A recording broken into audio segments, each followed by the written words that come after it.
بسم الله الرحمن الرحيم الحمد لله رب العالمين والصلاة والسلام على أشرف الأنبياء والمرسلين نبينا محمد وعلى أهله وصحبه أجمعين أما بعد السلام عليكم ورحمة الله وبركاته. Aujourd'hui nous faisons le cours numéro 31 de la Sira sur la construction de la première mosquée à Médine. Nous voyons plutôt les deux mosquées qu'il a construites dans le détail et nous allons également parler des bénéfices que nous pouvons tirer de ces événements, y compris Salat al-Jum'a et certaines controverses entre guillemets qu'il y a eu dès le premier jour.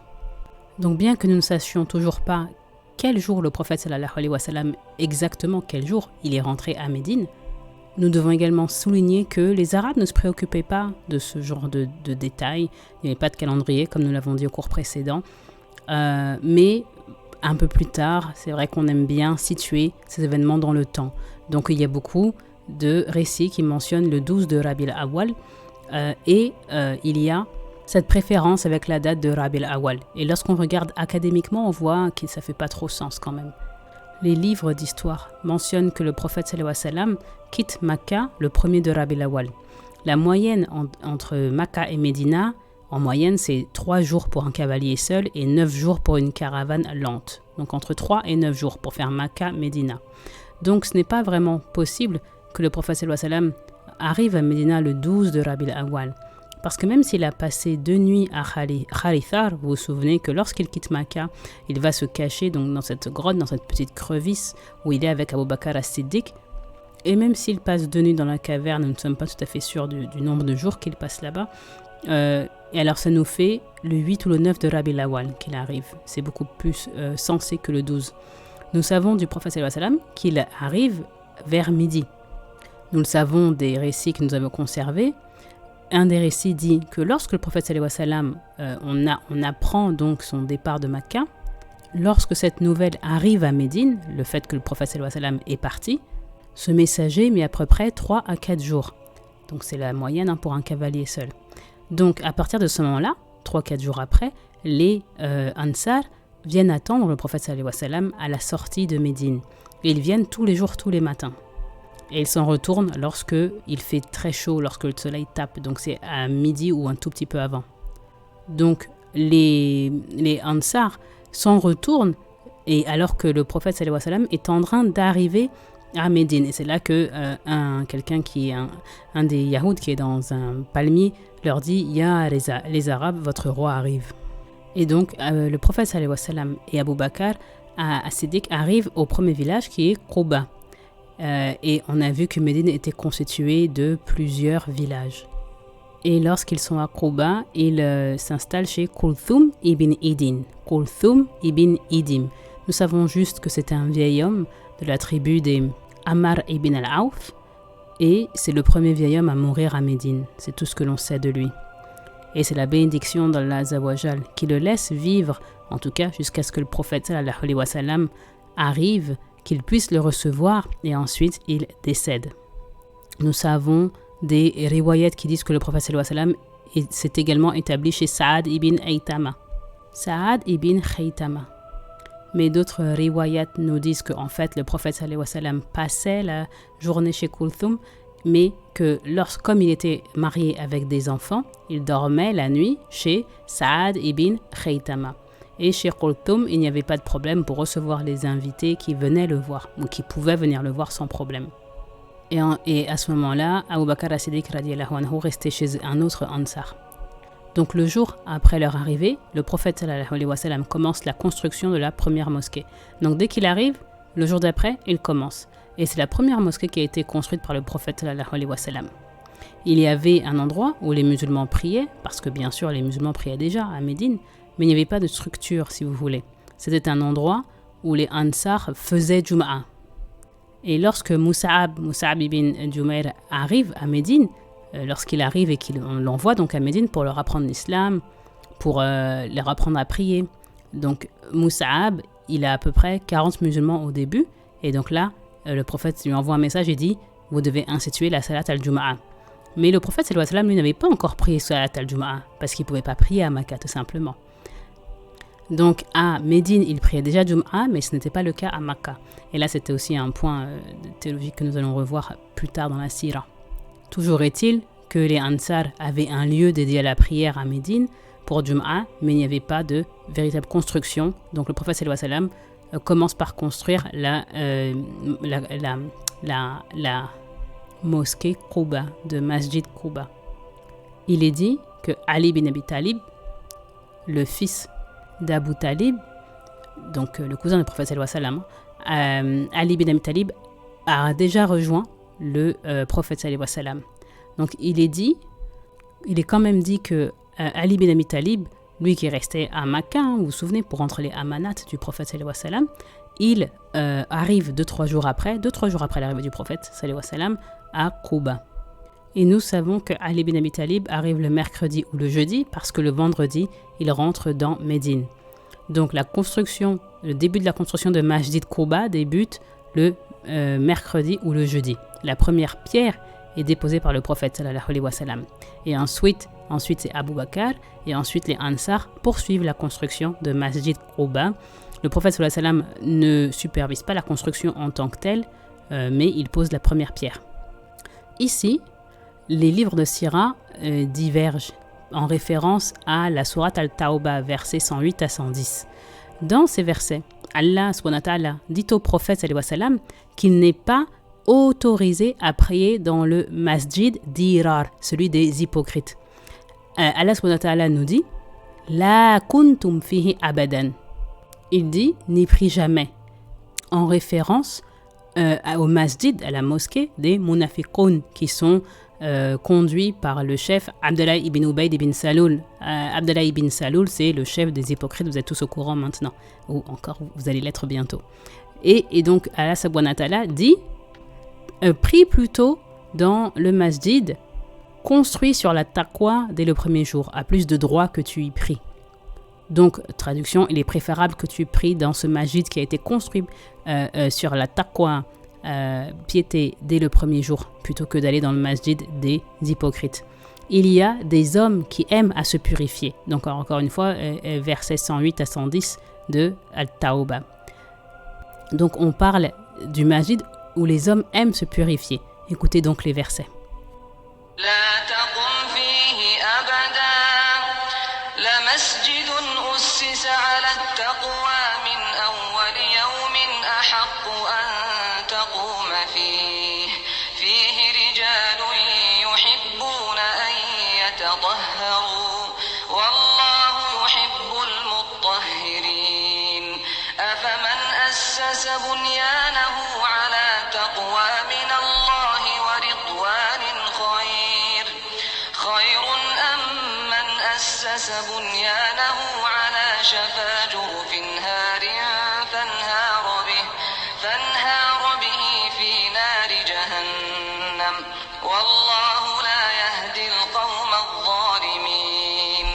Donc nous avons écouté versets 108 et 109 où Allah Azza wa Jal dit ne tiens jamais dans cette mosquée, ne te tiens jamais dans cette mosquée, car une mosquée fondée dès le premier jour sur la piété est plus digne que tu t'y tiennes debout pour prier.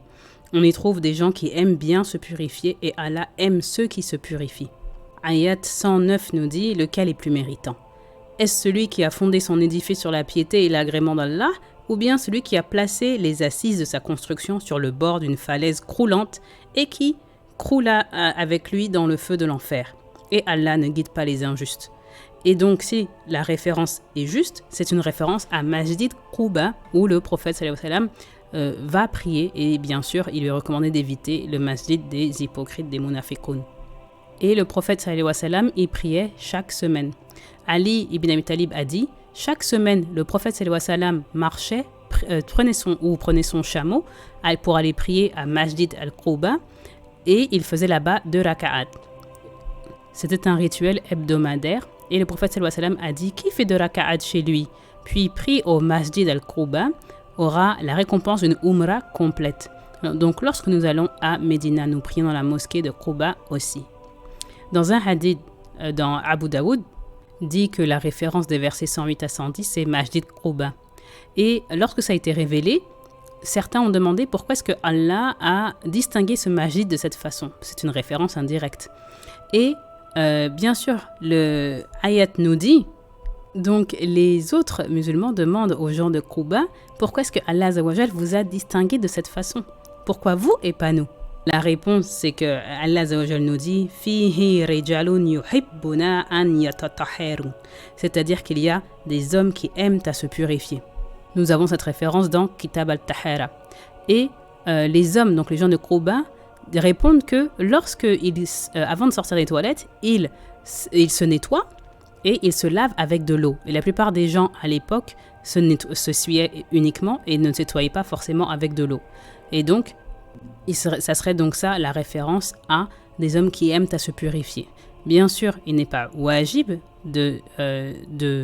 d'utiliser de l'eau lorsqu'on sort des toilettes. Aucun savant en islam ne dit ça. C'est pas obligatoire, mais c'est recommandé, bien sûr. Et à l'époque, tout le monde ne pouvait pas se nettoyer avec de l'eau. Donc, ils se contentaient de s'essuyer, sauf les gens de Quba. Et donc, Allah Azza wa Jal ici fait leur éloge. Et ça nous montre que même si ce n'est pas wajib, même si ce n'est pas obligatoire, il est tout de même mieux d'utiliser de l'eau. Cependant, dans Mustad Imam Ahmed, un sahabi vient demander au prophète sallallahu alayhi wa sallam quel est ce masjid? Quel est le masjid? La masjidun osisa alla taqwa min ahli yawmin al-haqqa an taquma fihi. Et donc, le prophète sallallahu alayhi wa sallam répond en effet, il s'agit de ce masjid, mon masjid, donc Masjid al-Nabawi. Et le hadith est complètement authentique. Donc il y a un irtilaf, un désaccord entre les savants de quel masjid nous parlons. Mais bien sûr, vous savez qu'il y a aussi la pratique de la réconciliation. C'est pas toujours antithétique. Et on réconcilie en disant que le ayat s'applique aux deux parce que les deux masjids sont construits sur taqwa dès le premier jour. Et le prophète sallallahu alayhi wa sallam a donné cette réponse pour qu'on ne pense pas que Masjid Quba a une plus grande récompense que Masjid al-Nabawi, le masjid du prophète sallallahu alayhi wa sallam à Médine. Mais revenons-en à nos chameaux. Donc les Ansar escortent le prophète sallallahu alayhi wa sallam, ils l'accueillent. Donc ils l'accueillent le vendredi matin alors qu'ils ont quitté Quba, alors qu'ils étaient déjà partis, ils avaient déjà quitté Quba. Alors qu'ils ont déjà quitté Quba, Salat Jum'a sonne. C'est-à-dire que Jum'a les trouve en route. Donc, le premier Jum'a que le prophète sallallahu alayhi wa sallam prie, il le fait vers chez la tribu des Banu Salama. Ils sont au milieu du chemin, si vous voulez. Donc, il donne sa première khutba, une khutba que nous avons gardée et que nous trouvons dans Ibn Israq. Et également dans Al-Bayhaqi, vous avez également la khutba. Bien que l'isnad soit un peu faible, il n'y a pas de problème à partager ce riwayat. L'isnad, la chaîne de narration, le riwayat, l'histoire. Bon, je vous le dis encore une fois, au cas où vous suivez ces cours de sira en cours de route, si vous sautez dans le wagon. Donc, la khutba est en deux parties. Nous avons conservé peu de khutba du prophète sallallahu alayhi wa sallam, et ce qu'on peut dire en général, c'est qu'elles durent toutes entre 3 et 5 minutes. Elles étaient extrêmement brèves. Le prophète sallallahu alayhi wa sallam a dit « Un homme qui a la compréhension, la connaissance, raccourcit la khutba et allonge la salat. » Donc, la salat du prophète sallallahu alayhi wa sallam, la salat est plus longue que la khutba. Et de nos jours, c'est devenu tout à fait le contraire. Ça s'explique par le fait que Jum'a, nous dit Cheikh Yassir Kadi, Jum'a, c'est le seul moment de la semaine où le masjid est plein. Et encore, subhanallah, c'est de nos jours et c'est dans quelques villes, quelques grandes villes. Vous avez énormément de masjids qui sont tristement vides, même pour Salat al-Jum'a. Et en tout cas, à cette époque, à l'époque du prophète sallallahu alayhi wa sallam, c'est tout à fait le contraire. À son époque, tous les hommes vont à la mosquée, et surtout pour Jum'a. Mais de nos jours, c'est seulement pour Jum'a. Le vendredi, c'est 90% des musulmans qui vont à l'intérieur de la mosquée uniquement à ce moment-là. Et pour être honnêtement brutal, comme il dit le cheikh, Jum'a, c'est peut-être la seule prière que 70% de la Oumma va faire. Je n'espère pas. J'espère que c'est vraiment une exagération du cheikh. Et peut-être que lui, il a d'autres vues. C'est un savant, il voyage beaucoup. Mais en tout cas, Inch'Allah, ce n'est pas un vrai chiffre. Et la Oumma est beaucoup plus impliquée dans ça, dans la salat. Lorsqu'on sait le statut de la salat, moi, il me semble, quand je regarde autour de moi, qu'il y a un regain d'intérêt, des jeunes comme des plus âgés, peut-être à travers les réseaux sociaux et ces rappels qu'on a quotidiennement. Il me semble en tout cas, Inch'Allah, en tout cas selon ma pauvre perception que j'ai de mon point de vue, qu'il y a un regain d'intérêt pour la pratique religieuse et qu'on se rend de plus en plus compte parce qu'on a des rappels constants. Même si vous êtes dans une seule, vous avez souscrit à un seul compte, je ne sais pas, TikTok ou Instagram, il y a quoi de nos jours, ouais, c'est ça, TikTok, Instagram, X, vous avez sûrement au moins un rappel une fois par jour et donc le cœur s'adoucit et donc, Inch'Allah, on est tous un peu plus impliqués dans notre salade. Donc, c'est pas 70% de la Oumma qui va à l'intérieur du Masjid que le vendredi. Et lorsqu'on connaît l'importance de la salade, dans tout ce que nous faisons, l'importance de la salade dans notre religion, c'est quand même primordial. Souvenez-vous que lorsque le prophète sallallahu alayhi wa sallam, dans Isra wal Miraj, lorsqu'il est en route pour Jérusalem, qui prie dans sa tombe? C'est le prophète Moussa, alayhi salam, qui prie dans sa tombe. Donc c'est pour vous dire l'importance de la salade pour les musulmans. Donc de nos jours, les khutbahs ne font pas 3 minutes. Les gens à qui le prophète sallallahu alayhi wa sallam parlait avaient un iman peut-être certainement bien supérieur au nôtre, mais en tout cas, Inch'Allah, c'est pas tout à fait véritable. Et donc même si nos khutbahs sont un peu plus longues, la Oumma est un petit peu plus impliquée et on prie pour que toujours notre akhlaq, iman, taqwa augmente. Donc la première khutbah du prophète sallallahu alayhi wa sallam a 2 parties. Dans la première partie, il leur rappelle la générosité. Il leur rappelle la certitude de la mort et la rencontre avec Allah subhanahu wa ta'ala. Et Allah demandera à chacun ce qu'il a reçu et comment il l'a dépensé. Inch'Allah, que nous soyons du côté de ceux qui l'ont dépensé pour sa cause, pour ceux qui l'aiment et comme il le souhaite. Inch'Allah. Amin. Dans cette khutbah, il y a un morceau de hadith authentique que nous connaissons tous. Je vous le cite. Quiconque peut se sauver du feu de l'enfer, même par un noyau de date, qu'il le fasse. Et s'il n'a pas cela, alors une bonne parole, car chaque bonne action est multipliée par 10. Et ensuite, le prophète sallallahu alayhi wa sallam s'assoit. Donc, il leur rappelle la charité, la certitude de la mort. Hissab, donner la zakat, et si tu ne peux pas donner quelque chose, alors prononce une bonne parole. Deuxième partie de la khutbah, le prophète sallallahu alayhi wa sallam se relève et le rapport, le riwayat de Ibn Ishaq, nous dit qu'il commence avec khutbat al-hajja. Alors que si vous allez à la mosquée, vous savez que khutbat al-hajja, c'est celle qu'on utilise dans la première partie. C'est la khutbah qui commence par Alhamdulillahi nahmaduhu wa nasta'inuhu wa nastaghfiruhu wa nu'minuhu. Donc toute celle que vous connaissez, toute cette première partie. Donc dans ce riwayat, nous avons que le prophète sallallahu alayhi wa sallam commence, ou en tout cas sa deuxième partie, c'est khutbatul hajja, alors que dans d'autres riwayat, nous avons que le prophète sallallahu alayhi wa sallam commençait ses sermons avec cette partie-là.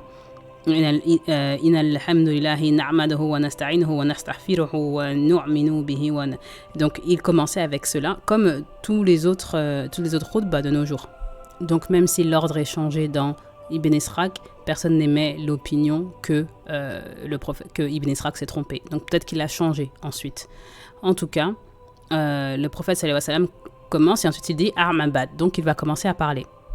Et il ajoute, celui qui réussit, c'est celui dont Allah a embelli le cœur et à qui il permet de rentrer dans l'islam après avoir rejeté kufr. Et il l'a distingué parmi tous les autres sur cette terre pour se consacrer à la meilleure des choses. Il faut comprendre ici, vous qui avez accepté l'islam, vous avez été bénis comme personne d'autre sur terre. Le prophète sallallahu alayhi wa sallam continue en disant « Aimez ce que Allah subhanahu wa ta'ala aime et aimez-le, Allah, de tout votre cœur. » Quli qalbikum, donc de tout votre cœur. Et ne vous fatiguez pas de la parole d'Allah Azza wa Jal et du rappel d'Allah. Donc ne vous fatiguez pas des zikr de son rappel. Et de sa parole, c'est de son Coran, bien sûr. Donc soyons constants dans la lecture du Coran et dans les zikrs. Et il continue en disant « Et ne laissez pas vos cœurs s'endurcir. Allah choisit ce qu'il veut et ce qu'il bénit. Et il a choisi cela, le Coran et le zikr, comme les meilleures actions. Donc, priez Allah sans lui donner d'associés. Et ayez taqwa en Allah. Ayez de la piété envers Allah comme il le recommande. Et soyez sincères avec lui dans toutes vos paroles. Même en plaisantant, on doit être sincère. Aimez-vous les uns des l'autre, unis par l'esprit d'Allah. Et c'est une phrase qu'on trouve dans un qu'un autre hadith. Dans les autres hadiths, on ne trouve pas ça. Aimez-vous les uns les autres, unis par le ruh d'Allah. Ahibul Allahu bi ruhi lahi bainakum. Donc le ruh d'Allah entre vous. C'est une phrase très intéressante. Et il le dit dans la première khutbah. Aimez-vous pour la cause d'Allah, avec le ruh d'Allah entre vous. Et rappelez-vous qu'Allah déteste qu'une promesse ne soit pas tenue. Fini. Ensuite, il s'assoit. Et c'est la fin de la khutbah. Et c'est une khutbah qui dure 3 minutes, même avec l'explication. Elle est très courte. Et subhanallah, regardez à quel point elle est pertinente et complète. Le premier besoin, la première chose qui est évoquée, c'est la charité. Et c'est vraiment le moment le plus pertinent, parce que s'il y a un moment où la Oumma a vraiment eu besoin de charité, à ce moment-là, c'était vraiment au tout début, lorsqu'ils arrivent à Médine. C'est là qu'il y a eu le plus grand sacrifice fait par les Ansar. Et nous avons besoin de dons, c'est le début de l'islam, on en a besoin pour la cause d'Allah. Donc dans la première khutbah, il dit « Donnez votre argent, nous en aurons besoin pour construire cette première république. » Donc il les encourage. Ensuite, il évoque la certitude de la mort. Donc la vie, la réalité de la vie et la certitude de la mort. Donc il annonce les espoirs et la punition. En islam, on annonce les récompenses promises par Allah pour que les croyants se réjouissent, mais on veut également que les gens soient effrayés de la punition d'Allah. Donc c'est la méthodologie en islam. On donne l'espoir et on amène également le châtiment.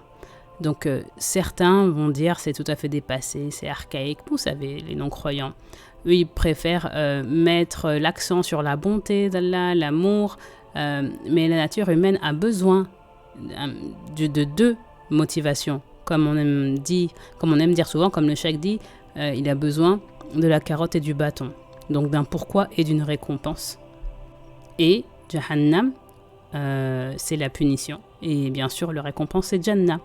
Et le prophète sallallahu alayhi wa sallam leur rappelle, Allah vous demandera comment vous avez dépensé le surplus que je vous ai donné et qu'est-ce que vous en avez fait. Donc craignez Allah. Il y a aussi aimer Allah avec tout votre cœur. Donc il y a les deux.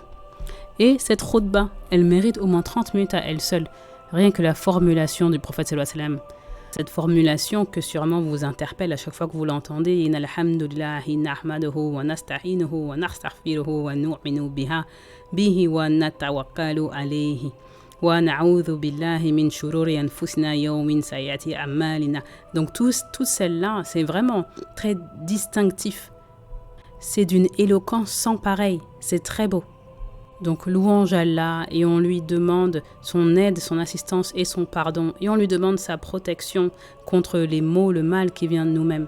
Et personne ne peut égarer celui que Allah guide, ni guider celui que Allah laisse s'égarer. J'atteste qu'il n'y a pas de Dieu en dehors d'Allah et que Mohammed sallallahu alayhi wa sallam est son esclave et son messager. Cette khutbah, elle est tellement puissante que beaucoup se sont convertis juste à cause de cette khutbah. Nous avons un exemple très célèbre. C'est l'exemple de Dimat al-Azdi. Dimat al-Azdi, c'est un des leaders d'une des tribus du Yémen. C'est un médecin qui va à Makkah pour le Hajj. Lorsqu'il entre dans Makkah, vous savez que les Quraysh prévenaient les Hajjis, les pèlerins, avant leur entrée, en disant « Faites attention à cet homme, il est ensorcelé, il est fou, c'est un sahir. » Donc, en gros, il est ensorcelé. Donc, ne l'écoute pas. Et Dimat, il dit, j'ai mis du coton dans mes oreilles tellement ils m'ont prévenu. J'ai mis du coton dans mes oreilles pour ne pas entendre ce qu'il allait à dire parce que j'étais terrifiée. Et ensuite, je me suis dit, je suis un homme qui peut réfléchir.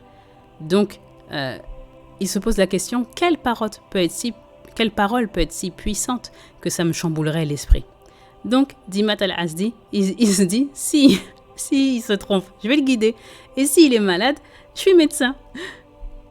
Subhanallah. Donc il enlève le coton de ses oreilles, il va voir le prophète sallallahu alayhi wa sallam et il va lui dire « On m'a prévenu contre toi, mais je veux savoir ce que tu as à dire. » Et le prophète sallallahu alayhi wa sallam lui dit « Inna alhamdulillahi nahmaduhu wa nasta'inuhu wa nastaghfiruhu wa nu'minu bihi wa... » Et donc il continue et il allait dire « A'mabad ». Donc il allait commencer son prêche. Il a même pas fini A'mabad que déjà Dima lui dit « Kef ?» Répète ce que tu viens de dire. Il dit répète ce que tu viens de dire. Et le prophète sallallahu alayhi wa sallam répète. Il répète. Il n'a même pas commencé à prêcher que Dimat dit j'ai mémorisé la plupart des poèmes, je suis quelqu'un d'éduqué, je suis intelligent, mais je n'ai jamais entendu quelque chose de si éloquent. Donc tu dois vraiment être quelqu'un inspiré par Allah et comme ça, sur le champ, il accepte l'islam. Donc c'est une route pas vraiment très puissante. Et il y a beaucoup de récits de la sorte. Ibn Taymiyyah, le célèbre savant, a écrit un traité sur cette route-bas. Ibn Qayyim a plusieurs pages dans son traité Sunan Abi Daoud et Sheikh Al-Albani a écrit un livre entier sur Roudbat al-Hajja. Nous nous arrêtons ici pour ce premier cours, c'est le cours numéro 31, première partie, et nous verrons la suite donc sur la construction de la mosquée du prophète sallallahu alayhi wa sallam à Médine, donc sa mosquée Masjid al-Nabawi, dans un deuxième cours. Et je vous dis assalamu alaikum wa rahmatullah wa barakatuh.